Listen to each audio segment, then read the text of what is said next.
शेतकरी मित्रांनो, महाराष्ट्र शासनाने नमो शेतकरी योजना या शेतकऱ्याकरता बंद करण्याचे ठरवलेले आहे. ज्या शेतकऱ्यांनी पुण्यश्लोक अहिल्यादेवी कर्जमाफी योजनेचा लाभ घेतलेला आहे, अशा जवळपास 56 लाख शेतकऱ्यांना नमो शेतकरी योजनेचा लाभ या ठिकाणी बंद करण्याचा निर्णय या ठिकाणी महाराष्ट्र शासनाने घेतलेला आहे. कर्जमाफीमुळे महाराष्ट्र शासनावर मोठा आर्थिक भार या ठिकाणी पडलेला आहे. त्यामुळे महाराष्ट्र शासनाने नमो शेतकरी योजनेचा लाभ ज्या शेतकऱ्यांनी या ठिकाणी कर्जमाफीचा लाभ या ठिकाणी घेतलेला आहे, त्या सर्व जवळपास 56 लाख शेतकऱ्यांना नमो शेतकरी योजनेचा लाभ या ठिकाणी मिळणार नाही.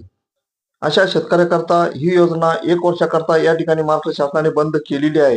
म्हणजे वर्षाचे जे 6,000 रुपये नमो शेतकरी योजनेचे या ठिकाणी शेतकऱ्यांना मिळतात, ते 6,000 रुपये या पुढील 1 वर्षामध्ये कर्जमाफीचा लाभ घेणाऱ्या शेतकऱ्यांना या ठिकाणी मिळणार नाही.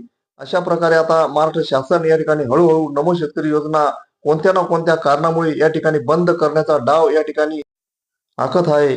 तसेच या ठिकाणी महाराष्ट्र शासन नमो शेतकरी योजना कर्जमाफीचा लाभ घेणाऱ्या शेतकऱ्याकरता या ठिकाणी 1 वर्षाकरता बंद करत आहे.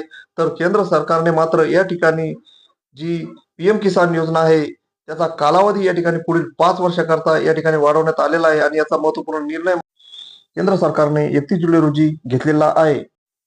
अशा प्रकारे शेतकरी मित्रांनो, ही होती नमो शेतकरी योजना संदर्भातली महत्त्वपूर्ण अपडेट. असेच नवनवीन महत्त्वपूर्ण माहिती करता या व्हिडिओला लाईक आणि चॅनलला सबस्क्राईब करायला विसरू नका आणि आपल्या शेतकरी मित्रांना हा व्हिडिओ जास्तीत जास्त शेअर करा. जय जवान, जय किसान.